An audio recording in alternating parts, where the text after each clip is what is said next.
溫 Sir 你好。你好。咁你作為創校嘅老師咧，有啲咩難忘嘅事情咧？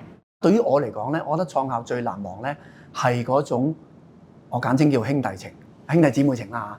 因為當時咧創校初期咧，其實我哋唔計校長，剩翻嗰18位老師同事咧，大家真係好互相幫，好似兄弟姊妹咁樣㗎。嗱，好似我自己為例，我當時因為我係創校嘅時候係做培育組主任，咁當時咧有好多 case 咧，有啲情況咧，我都要幫手去跟嘅。有陣時候跟到咧係真係有影響到嘅時候，做緊有啲嘢影響咗有少少課堂時間，或者做到有啲嘢我唔得閒喎，咁我嗰時候見到其他同事話：喂，阿 Sir、阿 Miss，幫我手啊！你可唔可以幫我頂一陣啊？咁樣，咁啲同事大家都好 OK 㗎嚇，即係大家唔會話：喂，呢啲嘢做咩要揾我幫啊？咁因為當時係真係覺得齊上齊落，我哋全部人都係培育組，全部人都一定要一齊關心啲學生，就唔係咁明顯分話。喂，我係淨係做中4嘅培育嘅啫，你係做中3培育，我哋大家都係一齊18個老師睇晒創校頭嗰中1同埋中4，跟住再過咗第2年，咁就係中2、中1、中2、中4、中5，我哋係一齊咁10幾個、20幾個一齊去睇晒佢哋，就嗰種即係唔會計較啊，或者分割得咁清楚，呢啲我嘅，呢啲你嘅咁樣，咁一齊去做嘢。咁我覺得嗰個創校嗰個經驗、嗰個感覺係好難得嘅，對於我嚟講。咁我哋學校有6大特色啦，就好似係呢一個環境關懷方面啦。咁你由創校嗰陣時就開始參與咗好多呢一方面嘅嘢啦。咁你有啲乜嘢難忘嘅事咧？難忘嘅有好多啊，不過咧我諗簡單啲講咧就係因為我哋其實位處呢個大西北啊嘛，咁咧就好近即係個郊野嘅地方，咁所以學校創校冇耐咧就已經係由當時嘅麥太提出啦，跟住我哋成班同事大家傾就好推行咗好多環境關懷，甚至乎我覺得最難忘嘅咧就係我哋嘅生態旅遊，我哋嘅生態旅遊係做得好出色嘅。咁咧其實喺2007年打後嘅時候已經做得多，即係好出色到個地步。後來我哋攞咗一啲嘅即係可持續發展學校嗰啲獎。咁而當時嗰啲嘅評審批，即係一個評語俾我哋咧，就係話你哋嘅生態旅遊係做得好出色。咁後來咧10幾年嘅時候，長者學院10週年紀念嘅時候，當時有梁志雄醫生咧，亦都係話：哇，長者學院竟然係有生態旅遊呢一科嘅，真係聞所未聞啊！咁我哋嘅學校嘅生態旅遊係可能好突出嘅。咁而你講翻我自己，我其實退休在職咧，我其實有回顧過我過去，原來我喺2007年到2009年呢2年裏邊咧，我係負責咗2年裏邊負責咗90個項目，其中有60幾日咧係禮拜6嚟嘅，即係1年差唔多平均有成30個禮拜6，我係要帶緊嗰啲活動嘅，都係嗰啲環境啊、可持續發展教育嘅。咁所以我覺得你問我難忘就係我入學校嘅時候，我冇諗過原來我唔係禮拜1至5教書嘅，我花好多時間喺環境教育嗰度。咁以至到後來又可以攞到好多獎啊，咁同埋即係後來有 CEI 啦 ，CEI 其實亦都係一個我好難忘，真係超級難忘嘅一個經驗。其實咧係2006年我去波蘭出席嗰個當年嘅第20屆嘅CEI， 即係國際環境守護者嘅年會嘅時候，咁當時係同嗰度啲board member 傾，咁傾下嘅時候咧，啲 board member 就問我你香港可唔可以07年負責啊？咁我係打翻電話，長途電話，當時冇上網嘅，打電話翻嚟同我哋學校嗰啲校董啊去傾，跟住後尾佢哋話好啦，我哋接呢個單啦。咁其實當時係好多嘢未肯定，但係我哋都係咁樣接。咁呢個係好難忘嘅一個經驗。咁同埋後來點樣一路帶動好多嘅即係啲環境關懷、可持續發展咁樣。咁甚至乎一個難忘就係當時一定要同講埋陳德俊老師啦。咁啊兩兄弟啦，咁樣即係阿陳 Sir 就係第二年入嚟嘅，我係第一年創校入嘅，一路大家合作一齊做。咁結果後尾喺12、13年，咁當時另外仲有一位阿 Miss Law，咁我哋3個老師亦都喺呢啲環境教育啊、生態旅遊呢啲咁樣咧做得好出色。咁結果咧就攞埋呢個行政長官嘅卓越教學獎。咁呢個係一個好難攞嘅一個獎嚟嘅。咁我覺得就係呢啲就我喺環境關懷裏邊有一啲認可同埋一啲難忘嘅經驗咯。咁喺科研方面啦，有啲乜嘢好難忘嘅經歷咧？科研方面難忘嘅經歷咧就係不過我講最近嗰5年啦，最近呢幾年咧就係我哋學校咧就嗰個科研成果真係做得好好啊！咁每年咧我淨係講2個我哋全香港最大嘅一啲嘅科學比賽啦，一個咧就係青少年創新科技大賽啦，另外一個就係SSPC 簡稱下，就係即係香港學生科學比賽啦。咁呢2個都有26、7年歷史㗎啦。過去嗰5年，每年我哋都入到5強，甚至乎係攞到1等獎、冠軍、亞軍。咁呢個係好犀利嘅紀錄。我哋04年開始參加嘅咧，好多時最叻嗰次都係攞到季軍嘅啫。咁但係近呢5年我哋好犀利，年年都有。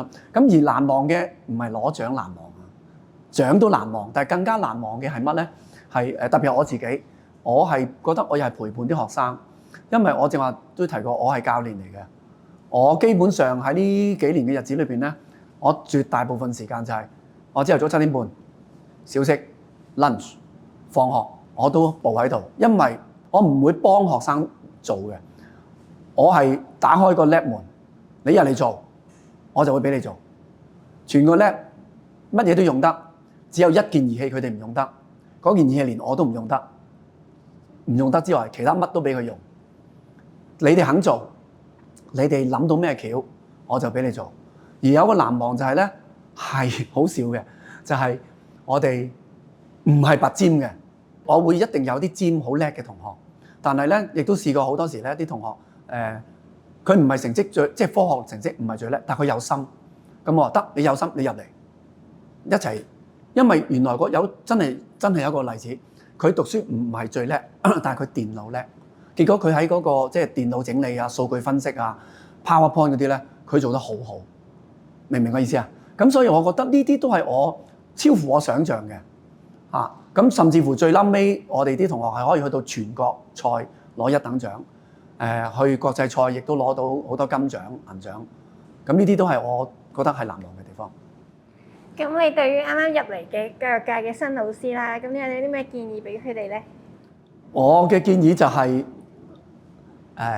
好好整理好佢哋依家嘅教學嘅物料，即係筆記啊、一啲教案啊，或者一啲佢知道嘅資源。因為原來呢個我覺得越嚟越，因為 AI 好犀利啊。咁當然有啲人話，我用 AI 咪撳到啲資源咯。但係 AI 嗰啲，我覺得係唔係咁人性化，同埋佢實在太大路啊 AI。咁你有啲好個人本色嗰啲咧，AI 未必做得到。咁我覺得老師要突破，唔好俾 AI 取代咧。佢真係要有啲個人嘅風格，要好好咁樣整理好佢哋個人嘅一啲教學嘅即係特別嘅筆記啦，簡稱好唔好啊？有啲特別嘅功夫啊，要喺度。咁我希望啲新老師特別努力啦。咁你睇翻之前嘅相啦，有啲咩畫面係令你最回味嘅咧？係我啱啱依家執嘢抄翻呢本25週年嘅特刊。咁其中我翻開咧就係第一屆有個學生嚇。咁有個學生咧，佢當年我係佢班主任嚟嘅。咁其實佢哋點解難忘咧？就係因為我都話我想陪伴噶嘛，當時嚟到啲學生。咁其實佢哋第一屆嘅中4學生咧，佢哋第一屆入嚟讀中4嘅。其實喺第二間學校咧係唔收佢轉過嚟，咁所以其實佢哋有少少人生路不熟啊，大家唔相熟，即係唔知點咁好忐忑嘅。咁喺唔熟習嘅環境咧，咁有同學咧佢就讀完中4、中5，咁呢個有一個同學咧，當時咧我先記得翻嘅，佢唔講我唔記得嘅嚇。佢有一次親口同我講，但係原來我冇諗過佢將佢個故事寫咗落呢本25週年嘅紀念特刊裏邊。咁佢就話原來當年佢中5考得唔好，第一次考。咁後尾當時我身為佢班主任啦，咁我就陪佢周圍去張羅，即係揾下有冇學校。咁到最嬲尾咧，我就同佢揾到翻嚟重讀一個位嚇。